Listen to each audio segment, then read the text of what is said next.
segera makan.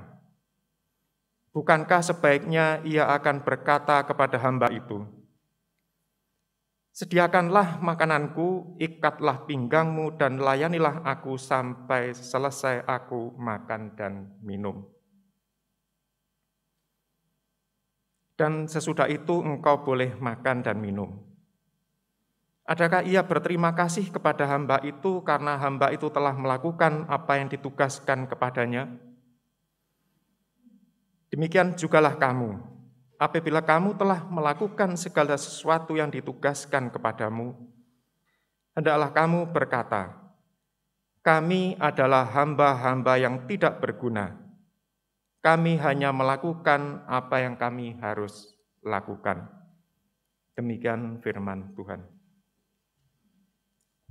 Yang berbahagia adalah setiap kita yang mendengar dan melihara firman Tuhan dalam hati dan hidup kita. Amin.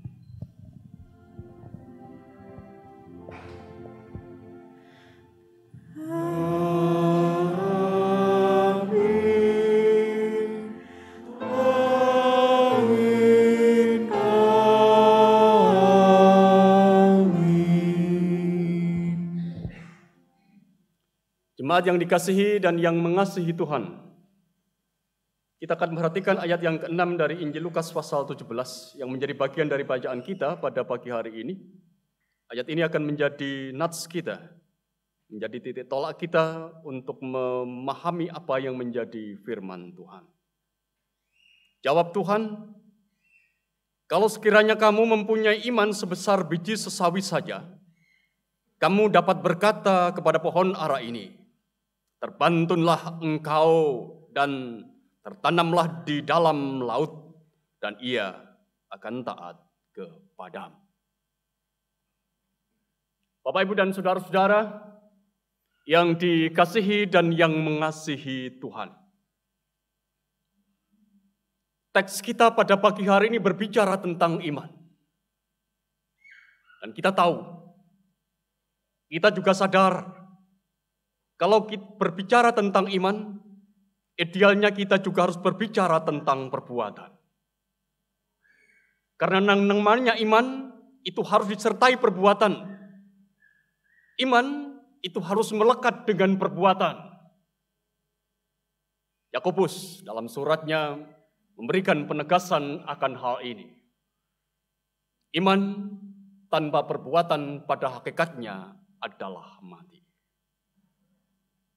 Itu idealnya. Itu harusnya. Kalau kita bicara tentang iman, kita juga berbicara tentang perbuatan. Namun bagaimana dengan kenyataan kehidupan kita? Apa yang kita alami di dalam kehidupan keseharian kita? Tentu kita juga tahu.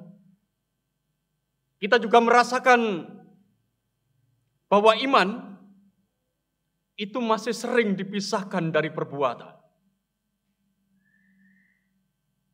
Ini adalah realitas yang ada, yang sering ada, kita lihat, kita perhatikan, bahkan kita alami dalam kehidupan kita.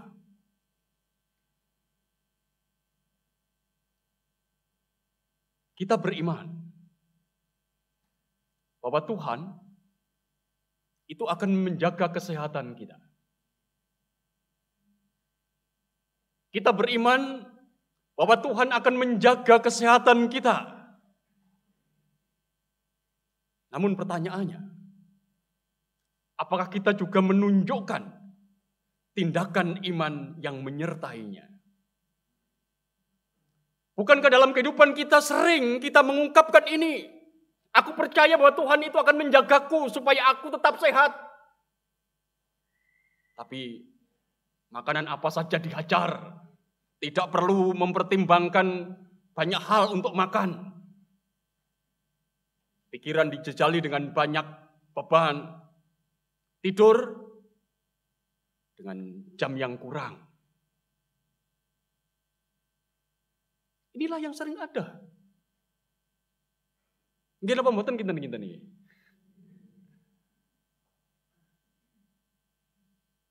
Kita percaya Tuhan itu menjaga kita.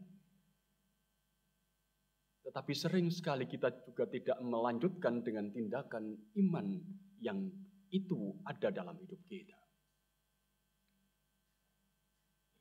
Kita beriman bahwa Tuhan itu akan menyertai perjalanan kita. Misalnya kita ada dalam perjalanan dari satu titik ke titik yang lain. Atau dari kota ke kota yang lain. Namun tak jarang pula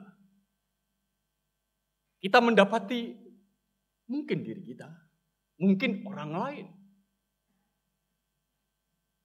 mengendarai atau menyetir mobil dengan sembarangan, dengan sembrono, tidak memperhatikan rambu-rambu lalu lintas. Sambil mengendarai mobilnya, masih tetap berkomunikasi dengan yang lain, dengan handphonenya misalnya saja. Apakah ini tindakan iman dari apa yang diimaninya? Tentu kita akan mengatakan tidak.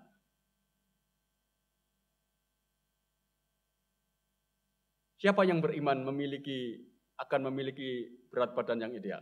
Wonten?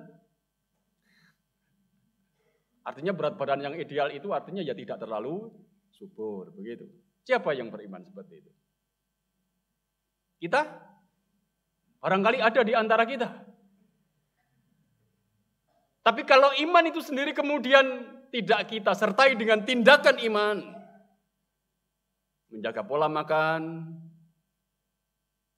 menjaga hasrat diri untuk makan, ya semuanya akan tetap sama saja. Inilah saudara-saudara yang sering ada, terjadi, dan itu kita dapati di dalam diri kita. Dan mungkin juga pada orang lain. Itulah contoh-contoh pergumulan terkait dengan iman. Yang pada praktek keseharian sering dipisahkan dari tindakan iman. Bahkan tidak hanya itu saudara-saudara. Iman juga kerap kali hanya dihubungkan dengan hal-hal yang bersifat besar. Hal-hal yang spektakuler.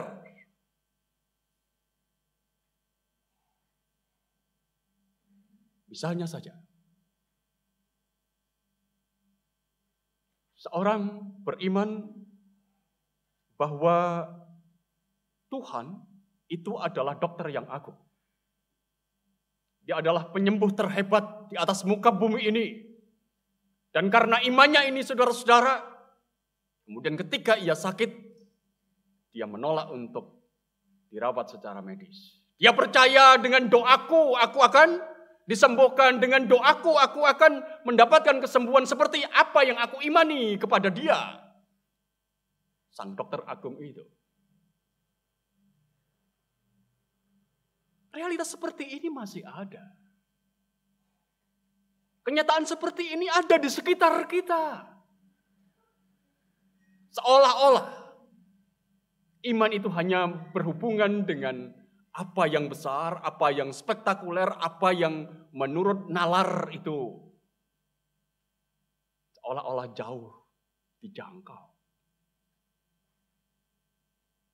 Barangkali panjenengan pernah mendengar beberapa waktu lalu atau beberapa tahun yang lalu, ketika ada sekumpulan pendoa yang mendoakan satu mayat yang sampai berhari-hari.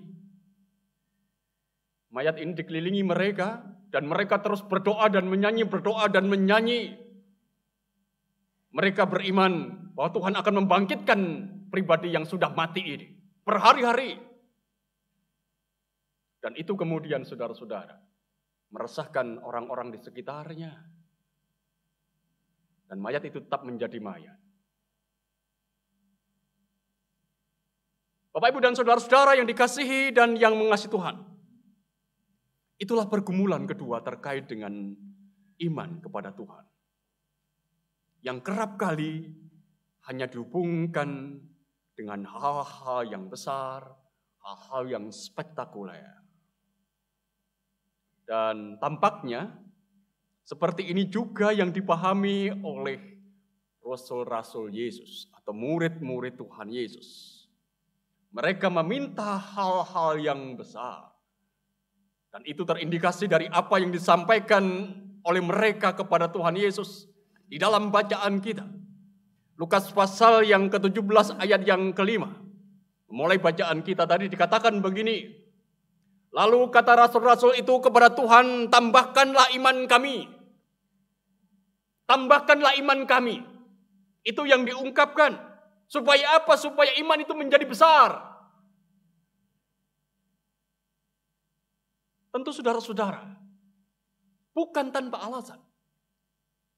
Ketika para rasul ini meminta kepada Tuhan untuk menambahkan iman kepada mereka, mereka memiliki alasan yang sangat jelas.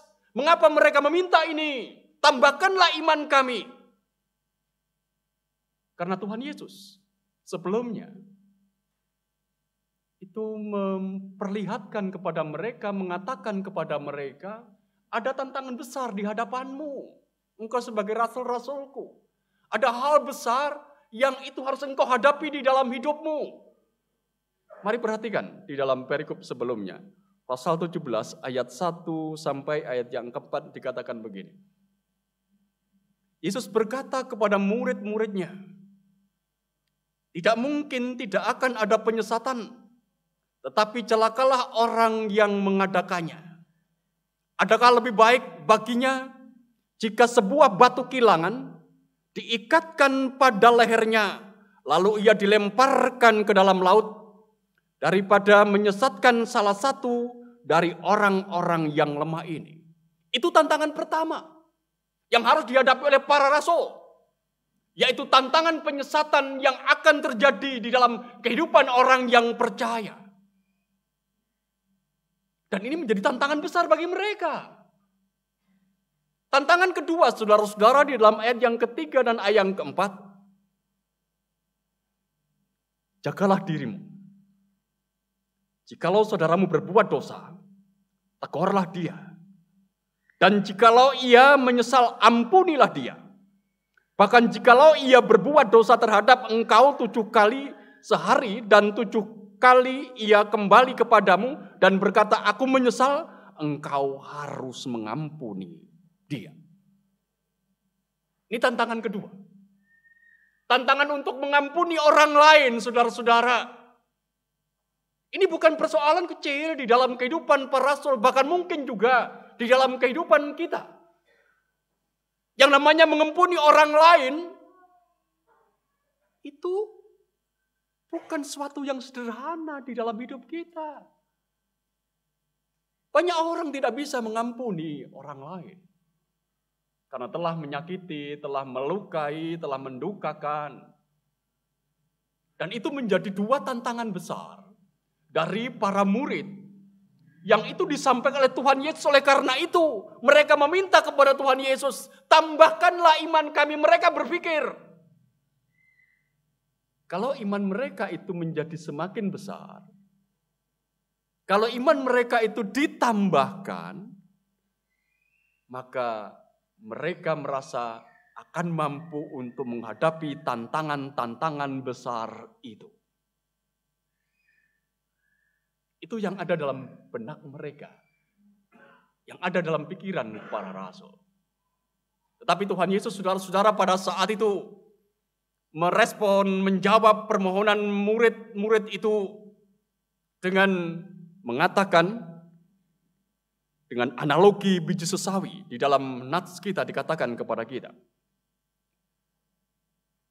Jawab Tuhan, kalau sekiranya kamu mempunyai iman sebesar biji sesawi saja, kamu dapat berkata kepada pohon ara ini, terbantunlah engkau dan tertanamlah di dalam laut, dan ia akan taat kepadamu. Kalimat sekiranya, Bapak Ibu. Sekiranya engkau. Andaikan engkau. Andainya engkau. Sebenarnya memberikan kepada kita satu indikasi yang jelas bahwa Tuhan Yesus sebenarnya tahu murid-murid itu tidak memiliki iman. Seandainya kamu punya iman sekecil ini saja, kamu bisa melakukan hal yang besar. Dan ketika Tuhan Yesus berkata seandainya, sekiranya Seolah-olah Tuhan Yesus tahu engkau tidak memiliki iman. Itu yang ingin dikatakan kepada kita. Kalau kamu memiliki iman sebesar biji sawi saja, engkau bisa melakukan hal-hal yang besar. Dengan analogi biji sesawi ini, saudara-saudara, Tuhan Yesus mau menegaskan pada para murid, yang kau perlukan, itu sebenarnya bukan iman yang besar yang kau perlukan. Iman yang kecil saja, itu sudah cukup. Asalkan engkau merawat imanmu, sehingga bertumbuh, seperti biji sawi yang dirawat, pasti juga akan bertumbuh dan menjadi semakin besar. Memang kita sadari Bapak Ibu dan saudara-saudara yang dikasihi dan yang mengasihi Tuhan. Biji sesawi itu butuh waktu, butuh proses untuk bertumbuh. Karena tidak pernah ada yang instan. Tidak ada yang tumbuh dalam semalam. Demikian juga dengan iman. Selalu butuh waktu, butuh perawatan untuk bertumbuh. Sehingga iman yang bertumbuh itu, maka para rasul dimungkinkan untuk menghadapi dua tantangan besar, atau mereka dimampukan untuk melakukan perkara-perkara besar itu. Nah, pertanyaannya, bagaimana supaya iman mereka itu bertumbuh? Tidak lain saudara-saudara, hanya dengan perbuatan. Hanya dengan melakukan tindakan iman. Tindakan seperti apa? Supaya iman itu bertumbuh. Tindakan iman seperti seorang hamba. Itu yang ingin dikatakan kepada kita melalui narasi Lukas ini. Memang Bapak Ibu dan saudara-saudara yang dikasihi dan yang mengasihi Tuhan, sepintas kesan kita kepada bacaan kita itu seolah-olah tidak nyambung. Kesan kita sepintas seolah-olah bacaan itu terputus begitu rupa. Karena kalau kita perhatikan dalam bacaan kita Bapak Ibu dan saudara-saudara, setelah Tuhan Yesus berbicara tentang iman pada ayat yang kelima dan yang keenam, kemudian ayat selanjutnya Tuhan Yesus berbicara tentang sosok hamba. Apa hubungannya iman dengan sosok hamba? Itulah pertanyaannya sesungguhnya. Yang ini kemudian memberikan kesan kepada kita seolah-olah dua hal itu adalah dua hal yang terpisah, seolah-olah itu tidak terhubung. Tapi mari kita merenungkan kembali. Mari kita mencoba untuk melihat dan menghayatinya kembali.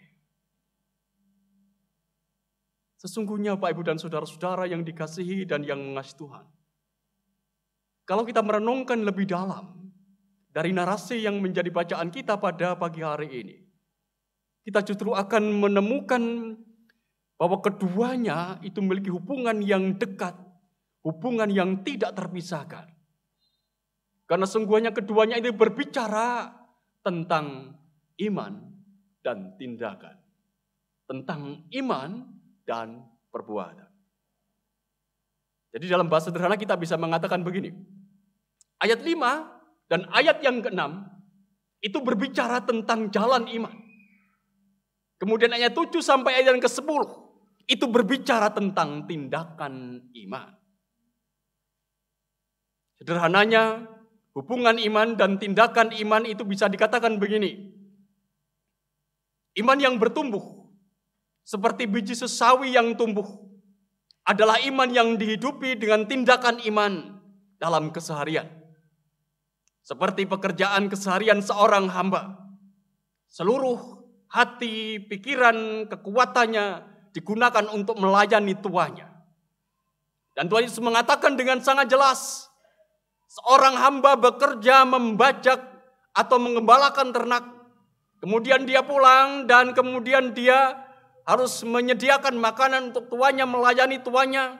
Dan setelah melayani tuannya dia baru boleh makan. Dan dia merasakan bahwa ia tidak layak untuk menerima ucapan terima kasih dari sang tuan. Karena memang itulah tugas seorang hamba. Pesannya sangat jelas. Beriman kepada Tuhan itu berarti melakukan tanggung jawab. melakukan tindakan iman dalam keseharian. Dengan tekun, dengan setia, dengan sungguh-sungguh, dan tanpa pamrih. Seperti seorang hamba yang melayani Tuhan. Iman dan tindakan. Ini yang ingin disampaikan kepada kita melalui narasi kita pada pagi hari ini. Nah, Bapak, Ibu, dan saudara-saudara yang dikasihi dan yang mengasihi Tuhan. Hari ini kita akan memulai pembukaan bulan Ekumene. Ditandai dengan perjamuan kudus Ekumene. Artinya bahwa kita akan memulai di mana kita menghayati akan keberadaan gereja sebagai tubuh Kristus yang diundang, ditantang untuk turut terlibat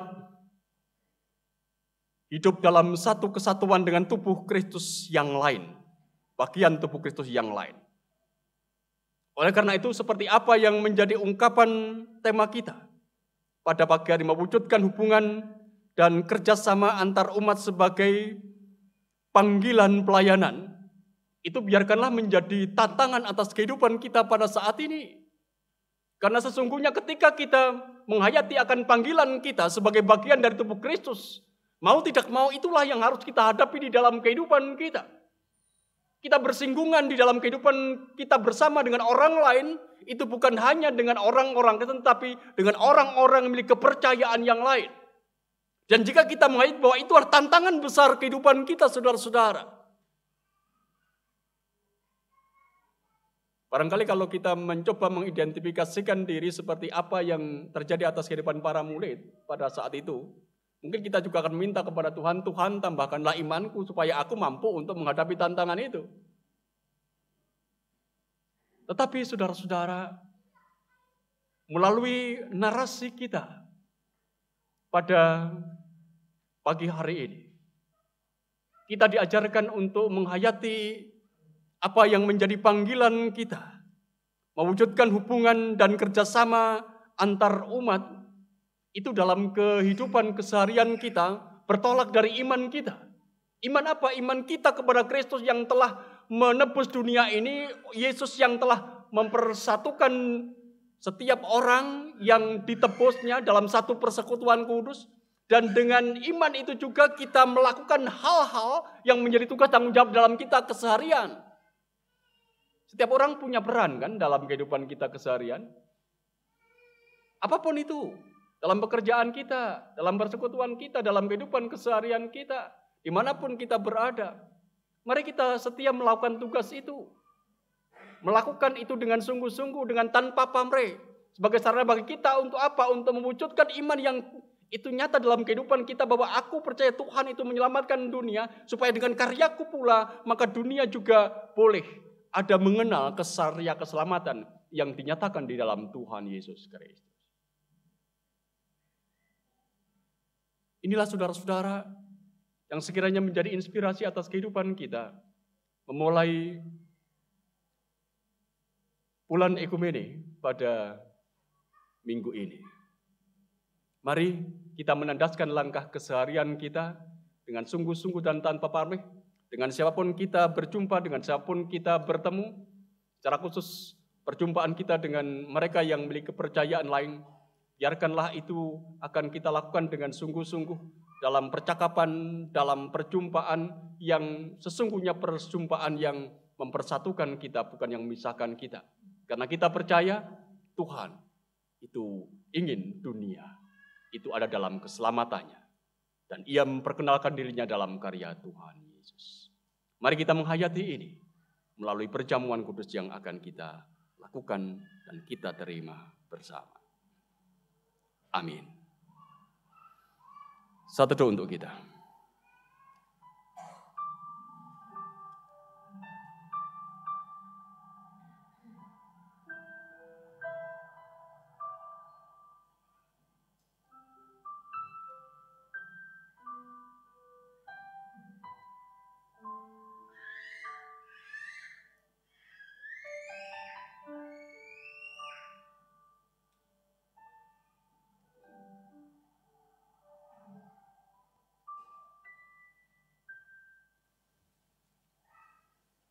Jemaat dipersilahkan berdiri.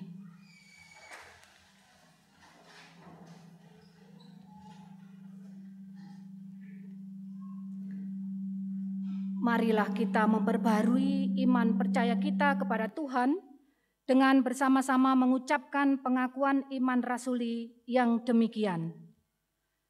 Aku percaya kepada Allah, Bapa yang Maha Kuasa, Khalik langit dan bumi, dan kepada Yesus Kristus, Anaknya yang tunggal Tuhan kita, yang dikandung daripada Roh Kudus, lahir dari anak darah Maria, yang menderita di bawah pemerintahan Pontius Pilatus, disalibkan, mati dan dikuburkan, turun dalam kerajaan maut. Pada hari yang ketiga, bangkit pula dari antara orang mati, naik ke surga, duduk di sebelah kanan Allah, Bapa yang Maha Kuasa, dan akan datang dari sana untuk menghakimi orang yang hidup dan yang mati. Aku percaya kepada Roh Kudus, gereja yang kudus dan am, persekutuan orang kudus, pengampunan dosa, kebangkitan daging, dan hidup yang kekal. Amin. Jemaat dipersilahkan duduk.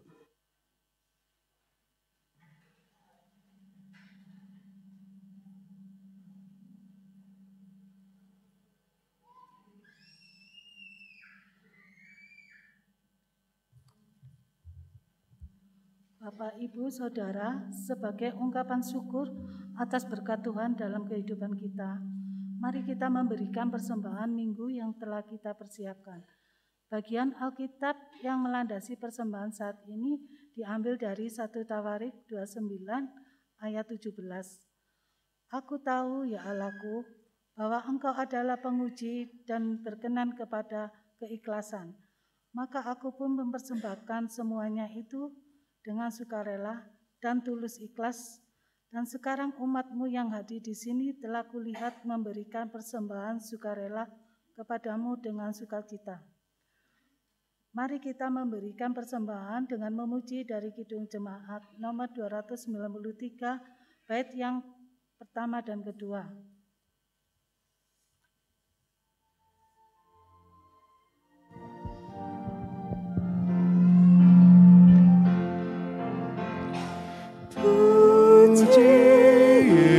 Yesus, pujilah Juru Selamat, langit bumi maklumkan kasih-Nya. Haleluya, nyanyilah para malaikat, kuasa hormat berilah kepadanya. Selamanya Yesus Gembala kita, siang malam kita didukungnya. Puji Dia, beritakan keagungannya. Puji Dia, mari bernyanyilah.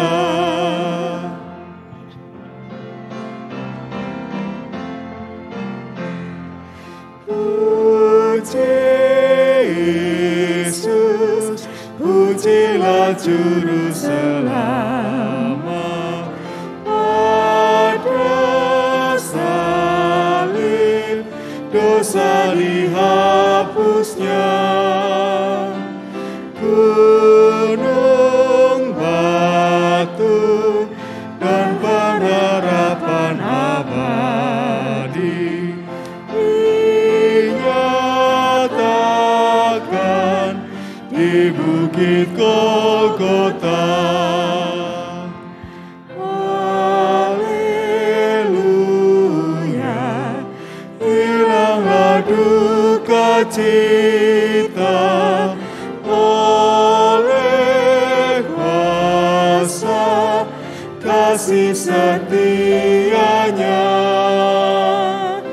Puji Dia,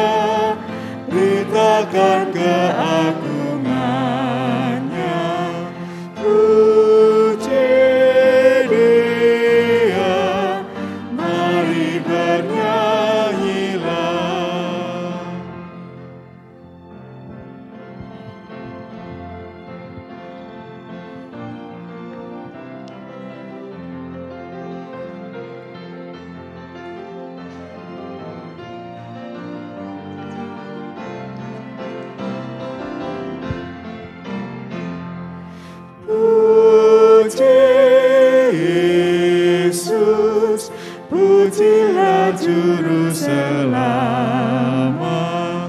Langit bumi maklumkan kasih-Nya. Haleluya, nyanyilah para malaikat.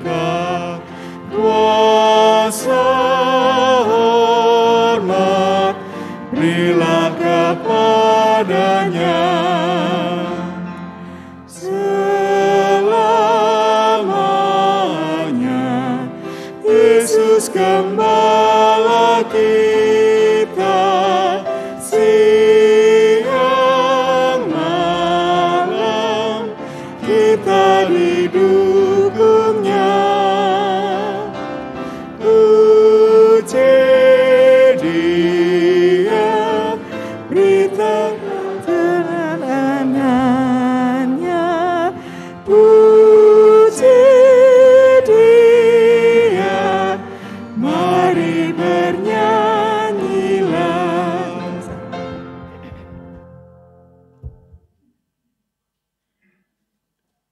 Bapak, Ibu, dan saudara-saudara yang dikasihi dan yang mengasihi Tuhan, dalam sejarah kekristenan mula-mula, hanya ada satu persekutuan orang percaya di dunia ini, yaitu gereja yang kudus dan am. Namun sayangnya di tengah ketulusan perjalanan pelayanannya, tubuh gereja yang satu itu selalu dirongrong oleh benih-benih perpecahan, sehingga pada akhirnya gereja yang satu, kudus dan am itu pun terkoyak. Tapi syukurlah bahwa dengan perantaraan Roh Kudus, Tuhan Yesus berkenan membimbing umat-Nya agar senantiasa ingat akan tugas dan panggilan mereka untuk tetap mengupayakan terwujudnya tubuh Kristus yang satu. Inilah yang saat ini kita peringati sebagai perjamuan kudus sedunia. Perjamuan kudus ekumene, yakni upaya menghayati kesatuan umat Kristen sejagat dan kerjasama ekumenis sedunia. Peringatan terhadap keberadaan ekumenis gerejawi ini sudah dirintis sejak tahun 1933 oleh umat Protestan di Amerika. Kini seluruh dunia Protestan dan gereja Protestan sedunia yang tergabung dalam Dewan Gereja-Gereja Sedunia selalu merayakannya pada awal bulan Oktober. Dengan ikut memperingatinya, baiklah kita mengimani bahwa dasar dari kehidupan gereja di bumi ini hanyalah beralaskan pada satu Tuhan, satu Alkitab dan satu baptisan.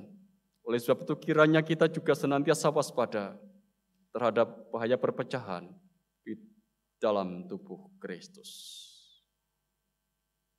Bersama-sama kita angkat satu nyanyian dari Kidung Jemaat nomor 252 bait yang pertama.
Saudara-saudara, saat ini marilah kita mempersiapkan diri untuk menerima anugerah Allah yang telah dinyatakan kepada kita melalui perjamuan kudus ekumene. Sekali lagi marilah kita menyesali dosa dan kesalahan kita di hadapan Tuhan, agar kita dilayakkan untuk menerima tubuh dan darah. Hitung jemaat 144 bait yang pertama.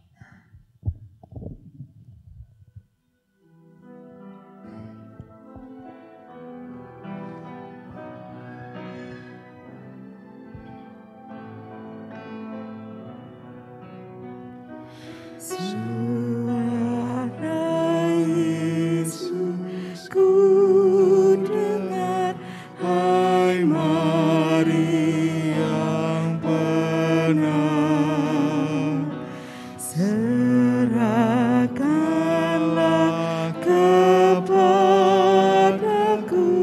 bebanmu yang berat. Kepada Yesus Tuhanku, ku datang berserah. Jiwaku yang letih lesu, dibuatnya lega.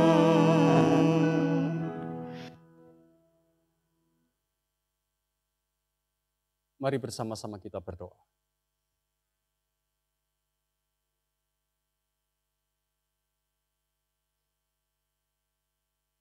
Kami, anak-anak-Mu, memenuhi undangan-Mu, ya Allah, untuk menerima perjamuan kudus yang Kau sediakan. Oleh karena itu, layakkanlah kami untuk menerima tubuh dan darah Tuhan kami, Yesus Kristus. Kami percaya Engkau yang mengundang kami, Engkau yang melayakkan. Karena kami sadar akan keterbatasan diri kami masing-masing. Ketika kami hidup, sering langkah kami tak seperti apa yang Kau kehendaki. Kami sering melakukan apa yang berbeda dengan apa yang menjadi kehendak Tuhan. Kami sering menyimpang dari jalan Tuhan. Oleh karena itu, biarkanlah dengan segala ketulusan hati, pada saat ini kami mohon belas pengasihan. Ampunilah kami. Ampuni dosa dan pelanggaran kami, supaya hanya karena pengampunan yang Engkau berikan, kami layak untuk duduk menerima tubuh dan darah Tuhan kami, Yesus Kristus. Anak domba Allah yang menghapus dosa dunia, layakkanlah kami untuk menerima tubuh dan darah-Mu. Kudus, kudus, kuduslah Tuhan. Amin.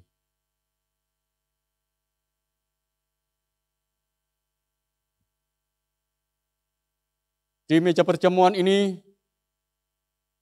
Tuhan sudah menyediakan roti dan anggur bagi kita.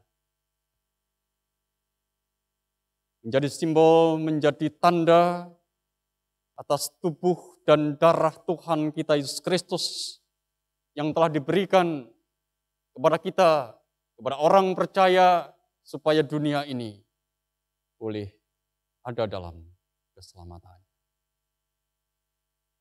Oleh karena sekaranglah waktunya bagi kita untuk mengarahkan hati dan pikiran kita kepada Tuhan dan mengenang ketika Tuhan Yesus membangun perjamuan dengan murid-muridnya, Ia mengambil roti. Ia memotong roti itu dan bersabda, inilah tubuhku yang dipecah-pecahkan bagi kamu demi pengampunan dosamu. Perbuatlah ini menjadi peringatan akan kematianku, bangkitanku, dan pengharapan akan kedatanganku. Terimalah. Terimalah. Layanilah.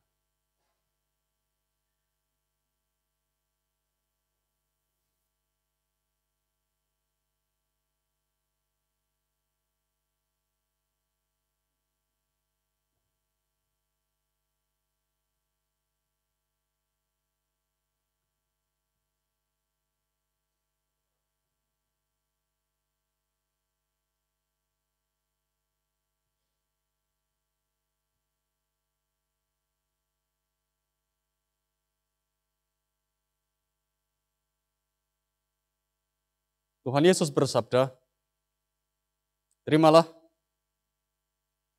cawan ini adalah perjanjian baru yang dimeteraikan oleh darahku. Terimalah, inilah tubuhku yang dipecah-pecahkan bagi kamu demi pengampunan dosamu. Perbuatlah ini menjadi peringatan akan kematian, kebangkitan, dan pengharapan akan kedatanganku.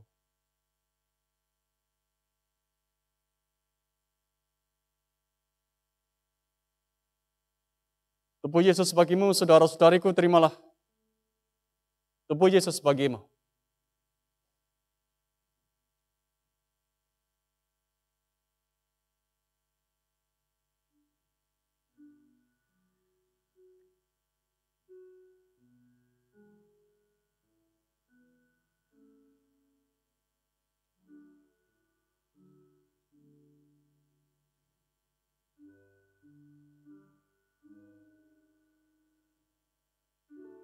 Terimalah. Inilah tubuhku yang dipecah-pecahkan bagi kamu demi pengampunan dosamu.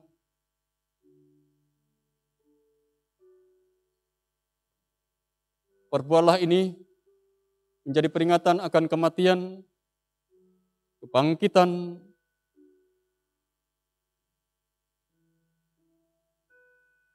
dan pengharapan akan kedatanganku.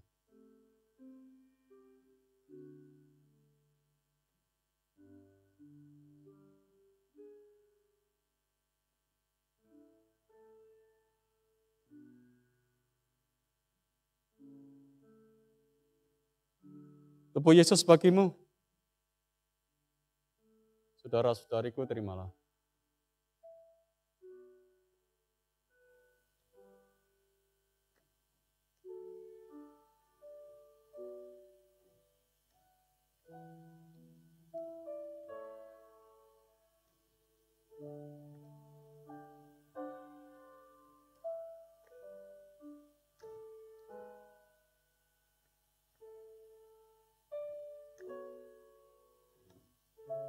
Kepada murid-muridnya ia bersabda, terimalah, inilah tubuhku yang dipecah-pecahkan bagi kamu demi pengampunan dosamu. Perbuatlah ini menjadi peringatan akan kematian, kebangkitan, serta pengharapan akan kedatanganku. Amin.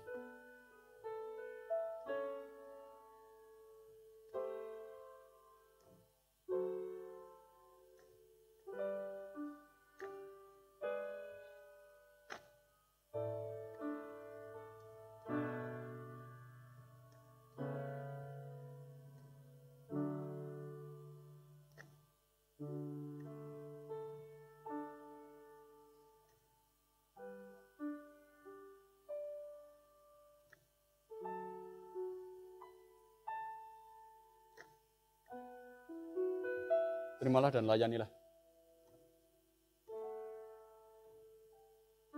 Terimalah dan layanilah. Tubuh Yesus bagimu, terimalah.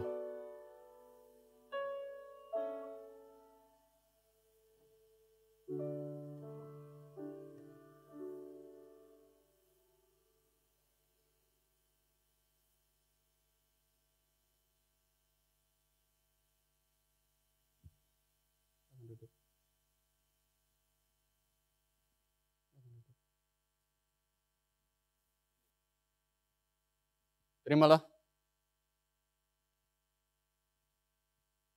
Terimalah.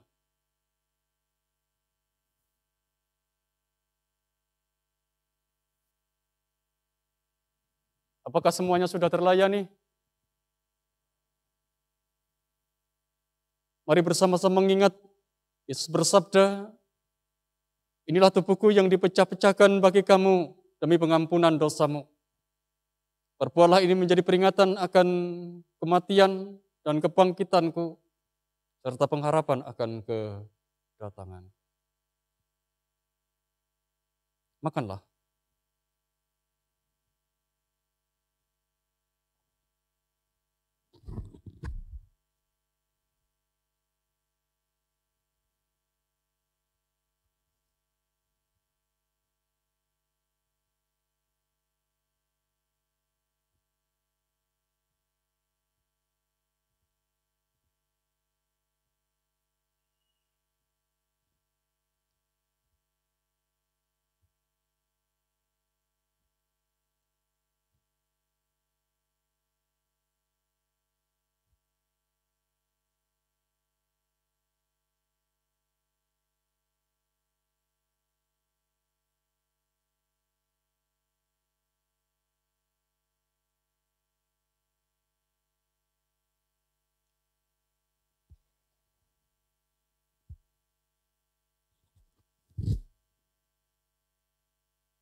Bapak, Ibu, dan saudara-saudara yang dikasihi dan yang mengasihi Tuhan, setelah makan roti bersama dengan para murid-Nya, Tuhan Yesus mengambil cawan menuangkan anggur,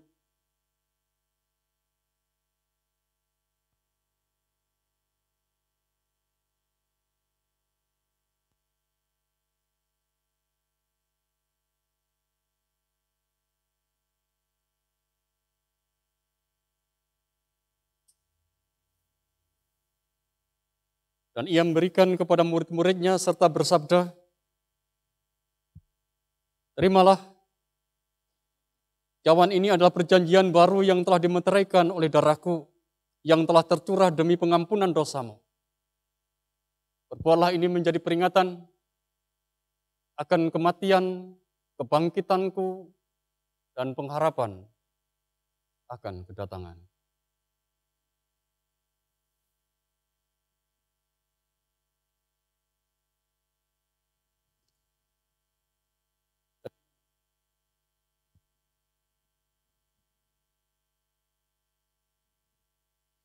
Terimalah.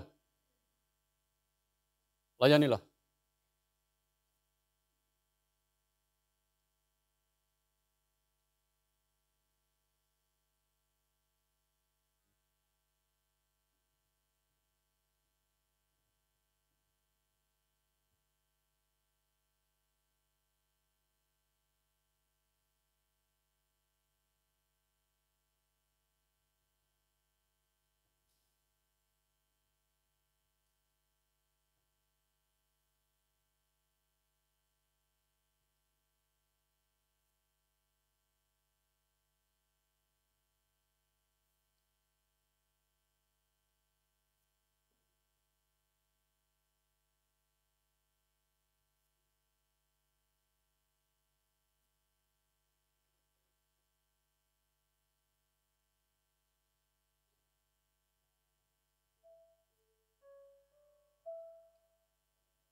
Cawan ini adalah perjanjian baru yang telah dimeteraikan oleh darahku, yang telah tercurah demi pengampunan dosamu. Perbuatlah ini menjadi peringatan akan kematian dan kebangkitanku, serta pengharapan akan kedatanganku.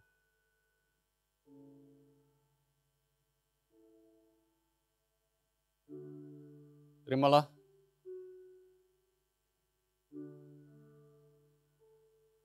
Darah Yesus bagimu, saudara-saudariku. Terimalah.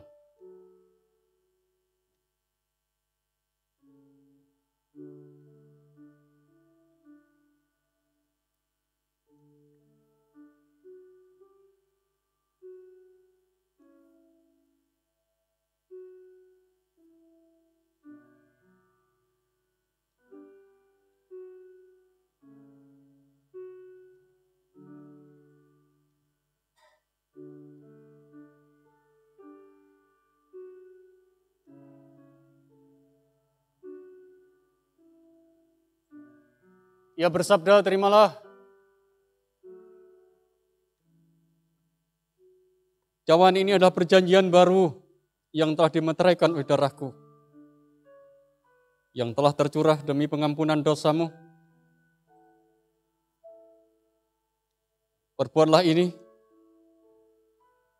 menjadi peringatan akan kematian dan kebangkitanku dan pengharapan akan kedatanganku.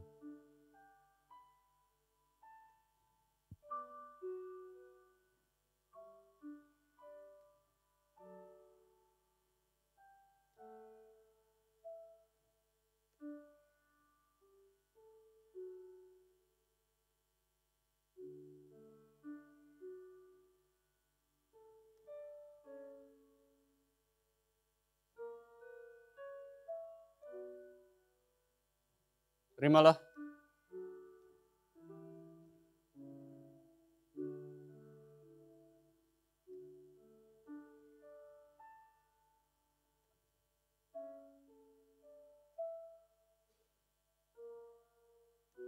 Darah Yesus bagimu.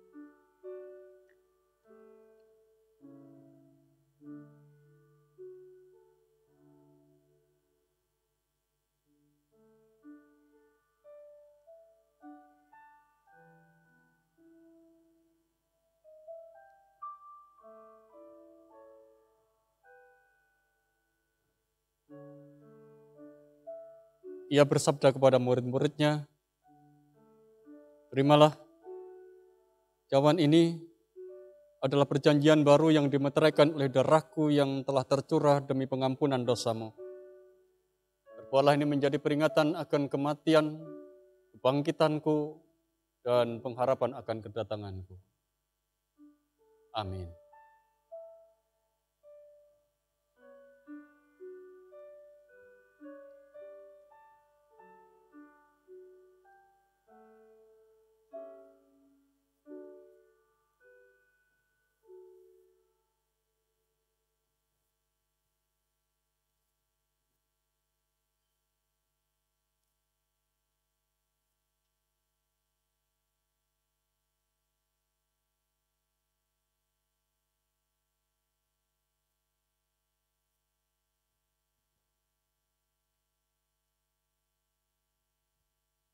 Terimalah, layanilah.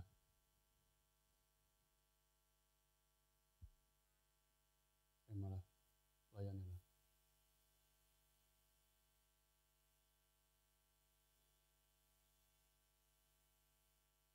Terimalah, cawan ini adalah perjanjian baru yang telah dimeteraikan oleh darahku, yang telah tercurah demi pengampunan dosamu. Akan kematian dan kebangkitanku serta pengharapan akan kedatangan.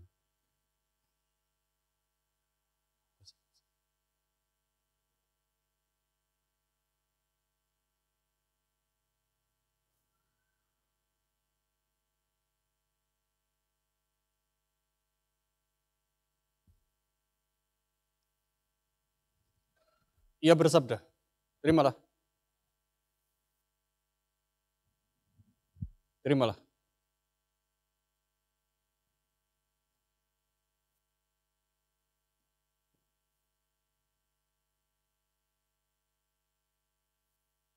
Apakah semuanya sudah terlayani?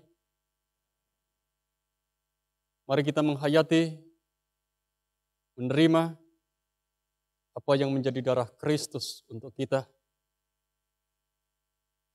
Cawan ini adalah perjanjian baru yang telah dimeteraikan oleh darahku, yang telah tercurah demi pengampunan dosamu. Perbuatlah ini menjadi peringatan akan kematian dan kebangkitanku, serta pengharapan akan kedatanganku. Minumlah.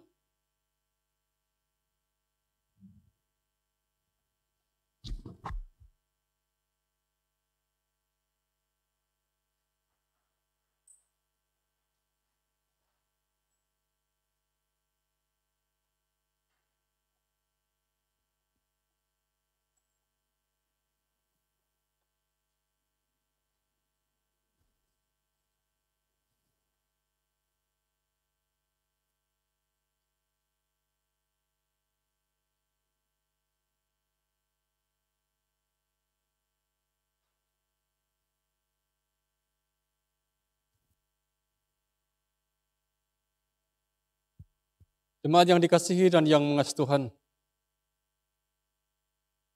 perjamuan kudus saat ini telah selesai. Marilah kita menjalani hidup kita sesuai dengan firman Tuhan. Hendaklah kamu selalu rendah hati, lemah lembut dan sabar. Tunjukkanlah kasih-Mu dalam hal saling membantu, dan berusahalah memelihara kesatuan roh oleh ikatan damai sejahtera. Efesus pasal 4 ayat 2 dan 3. Biarkan firman ini yang akan mengingatkan kita ketika kita menjalani kehidupan kita setelah kita menerima perjamuan kudus. Atas sukacita yang boleh kita terima, mari bersama-sama kita akan berikan persembahan syukur kita kepada Tuhan. Kita angkat satu pujian dari Kidung Jemaat nomor 354, bait 1 sampai bait yang ketiga.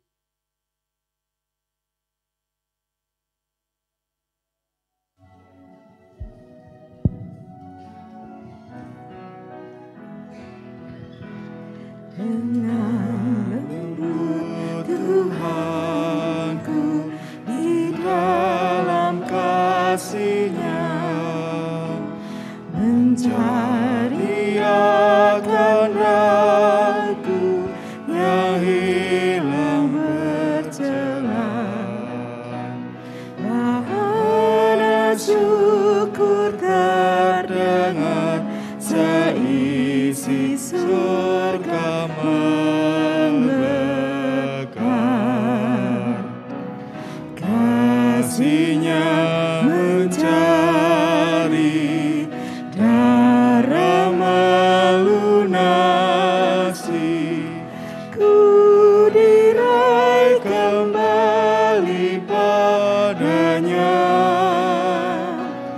Ku selamat oleh rahmat-Nya.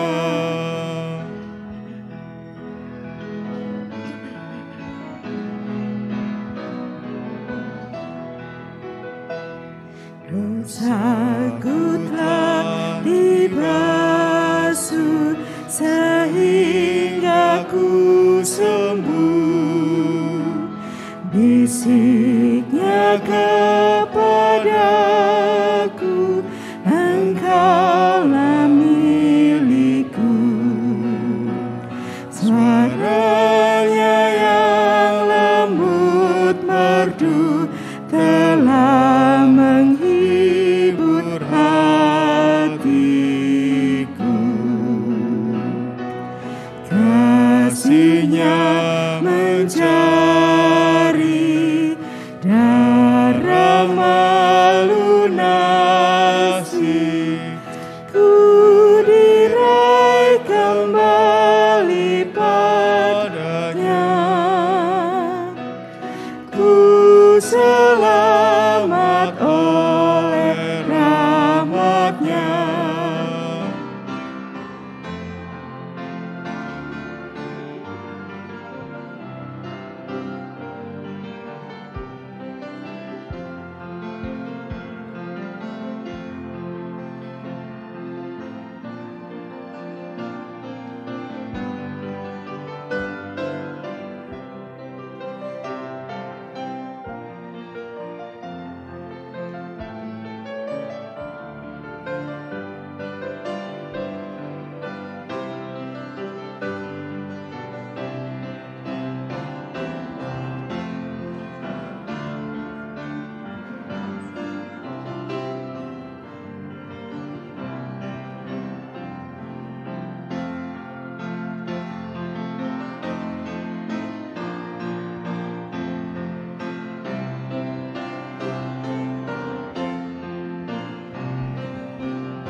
Bapak Ibu dan saudara-saudara yang dikasihi dan yang mengasihi Tuhan, mari bersama-sama kita hampirilah Tuhan, kita akan berdoa, kita akan angkat syafaat-syafaat kita.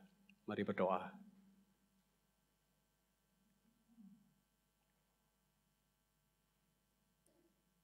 Bapa yang di sorga, kami anak-anak-Mu kembali menghampiri tahta-Mu, mengucapkan syukur untuk penyertaan yang itu nyata dalam persekutuan kami dalam ibadah ini. Engkau menaungi kami dan keselamatan-Mu telah kami rasakan. Kau berikan kesempatan bagi kami untuk menikmati perjumpaan ini, supaya dengan perjumpaan ini kami semakin boleh belajar untuk ada dekat, akrab, kenal dengan Engkau sebagai Tuhan dan Juru Selamat kami. Dan juga kami ada dalam kedekatan dengan yang lain sebagai pribadi-pribadi yang menjadi pribadi tertebus. Terima kasih Tuhan untuk perjumpaan ini. Biarkanlah kami anak-anak-Mu akan semakin bertumbuh di dalam iman kami, karena Engkau senantiasa memberikan pengajaran kepada kami. Seperti juga yang boleh kami terima pada pagi hari ini, Engkau mengajarkan kepada kami bagaimana kami hidup untuk menselaraskan iman dan tindakan iman, supaya kehidupan kami sungguh-sungguh akan bermakna bagi dunia di mana Engkau menempatkan kami. Dan Engkau sendiri sebagai Allah kami juga memberikan kesempatan bagi kami untuk menghayati iman dan tindakan kami dalam kehidupan kami, dalam kebersamaan kami, dalam pergaulan kami dengan orang lain, di mana Engkau menempatkan kami sekalipun itu berbeda keyakinan dan agamanya. Kami percaya kepada Engkau ya Allah, Engkau yang akan mengarahkan hidup kami, supaya hidup kami tetap ada di dalam kebenaran Tuhan. Terima kasih Engkau telah memberikan kesempatan bagi kami pada saat ini untuk menerima perjamuan kudus yang Tuhan Yesus undangkan bagi kami, mengingatkan kepada kami bahwa Engkau adalah Sang Penebus dunia ini yang telah mempersatukan seluruh gereja di atas muka bumi ini. Ajari kami dengan semangat kesatuan itu untuk ada dalam satu kesatuan dengan yang lain di atas bumi yang satu ini. Supaya dengan perjamuan kudus ini ya Tuhan, kami akan Engkau kuatkan dan Engkau yakinkan bahwa kami bisa melakukan apa yang sesungguhnya besar hanya karena Engkau adalah Allah yang besar. Kesukacitaan yang kami terima dengan perjamuan kudus yang boleh kami terima pada saat ini, kami lengkapi dengan kami belajar memberikan persembahan kepada Tuhan. Biarkanlah apa yang boleh kami berikan kepada Tuhan itu menjadi ungkapan pengakuan di dalam diri kami bahwa kami belajar memberikan kembali kepada Engkau. Engkau adalah Allah yang memberi. Apapun juga yang ada dalam hidup kami adalah pemberian-Mu, termasuk juga hidup kami dan keselamatan yang ada dalam diri kami, itu karena pemberian-Mu. Oleh karena itu, biarkanlah persembahan yang kami berikan kepada Engkau menjadi kemuliaan bagi nama-Mu ya Allah. Lebih dari itu, dengan persembahan yang kami berikan pada saat ini, kami akan terdorong untuk terus memberikan hidup dan kehidupan kami demi kemuliaan nama Tuhan. Berdoa pula pada saat ini untuk setiap pergumulan yang dihadapi oleh umat-Mu, yang sakit, yang terbeban, yang ada dalam kesendirian, yang tidak memiliki teman, mereka yang terasing, yang terpenjara. Tuhan yang hadir di tengah-tengah kehidupannya, mampukan mereka. Tuhan ada bersama dengan mereka, dan biarkanlah hanya karena kehadiran Tuhan, setiap orang pada akhirnya boleh mendapatkan penguatan dari Tuhan, mendapatkan pemulihan, dan tetap memiliki pengharapan atas kehidupan yang Tuhan berikan. Anak-anak kami yang ada di bangku pendidikan kami serahkan kepada Tuhan, supaya Tuhan menyertai, memberikan kekuatan, berikan dorongan kepada mereka boleh lakukan yang terbaik bagi kehidupan mereka. Para pemuda-pemudimu yang membutuhkan teman hidup dan pekerjaan, dan yang berhadapan dengan berbagai macam persoalan dan pergumulan, kami juga menyerahkan kepada Tuhan supaya tetap ada dalam pendampingan Tuhan, sehingga para pemuda-pemudimu ya Allah di gereja ini akan tetap ada dalam kebergantungan kepada Tuhan, mengarahkan hidup dalam kebenaran di dalam Tuhan kami Yesus Kristus.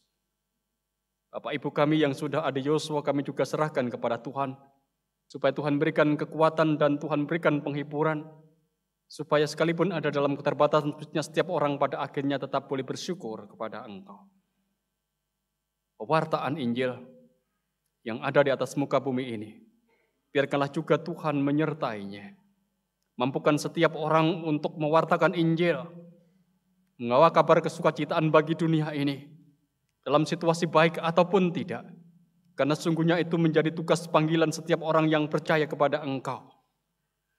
Oleh karena itu, ya Tuhan, berikan hikmat kepada kami semua, anak-anak-Mu yang dengan segala kesukacitaan mewartakan Injil Kristus, supaya pada akhirnya dunia boleh mengenal Engkau sebagai Tuhan dan Juru Selamat kami. Bapa, Engkau yang juga akan menyertai kami sepanjang bulan Oktober ini, ketika kami menghayati bulan Ekumene, mampukan kami untuk tetap ada dalam satu kesatuan dengan yang lain.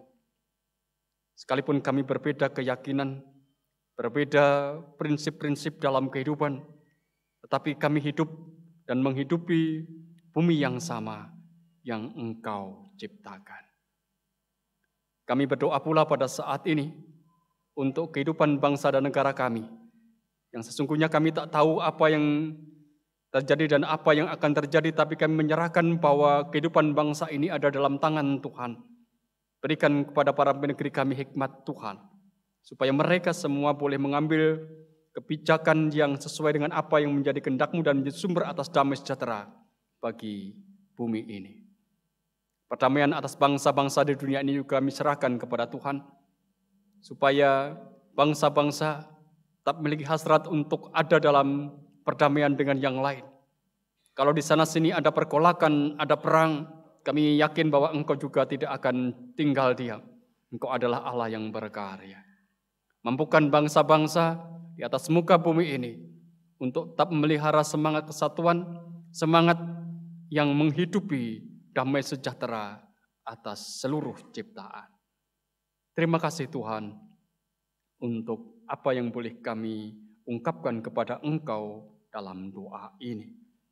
Engkau Allah kami yang akan menyempurnakan apa yang menjadi ungkapan doa kami, sebagaimana Tuhan Yesus yang telah mengajarkan kepada kami berdoa.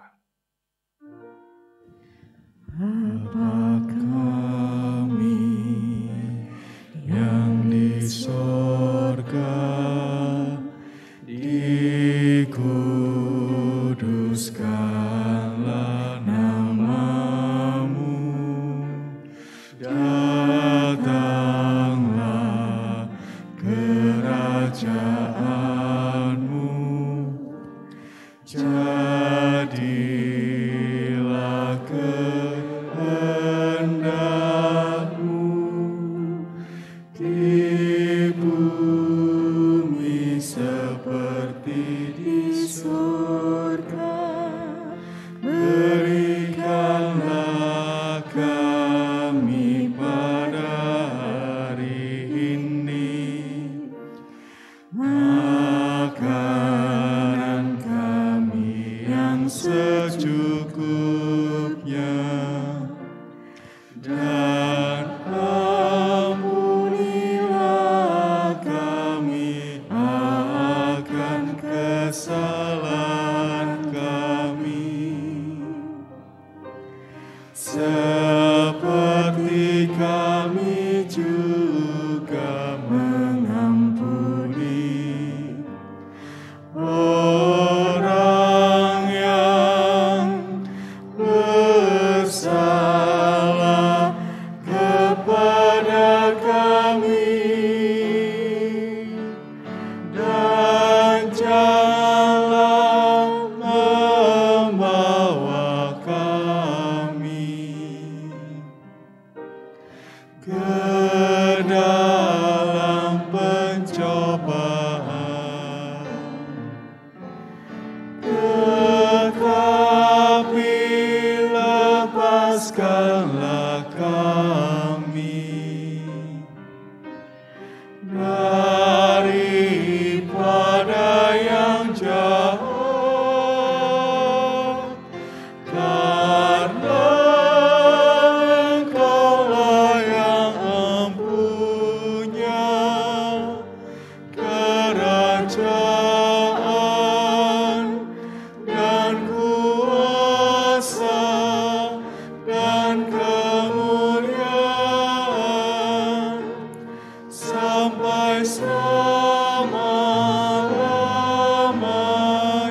Jemaat diundang untuk bangkit berdiri. Kita akan bersama-sama mengakhiri ibadah kita pada saat ini dan kita akan kembali dalam kehidupan keseharian kita. Ingatlah engkau diutus untuk mewartakan kabar kesukacitaan bagi dunia. Diutus untuk hidup dalam panggilan yang nyata di bulan ini. Bekerja sama dengan mereka yang berkepercayaan lain. Mari kita melakoni, kita mengerjakan itu dengan iman dan tindakan iman yang nyata. Hitung jemaat 341, bait 1 dan 2.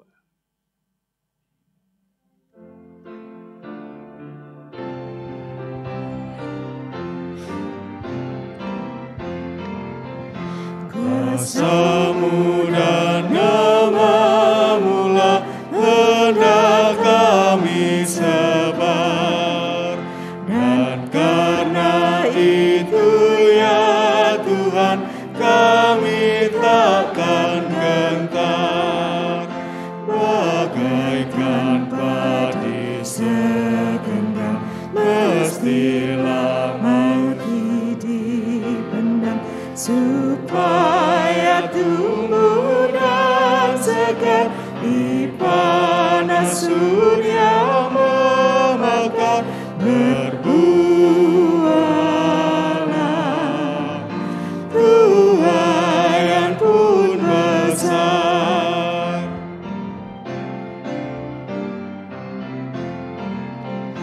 Teladan sudah Kau beri demi derita-Mu, dan melalui salib-Mu Kau terima kuasa-Mu.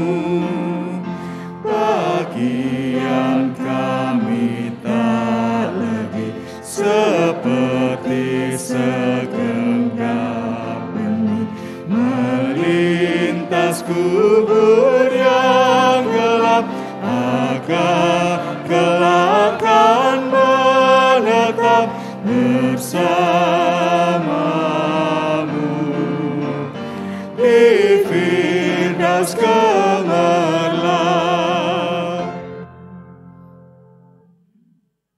Allah, di dalam nama Bapa, Putra dan Roh Kudus yang menjadi sumber dari segala berkat, kekuatan, kesentosaan, dan damai sejahtera menyertai Engkau menjalani hidup kini dan selamanya. Amin.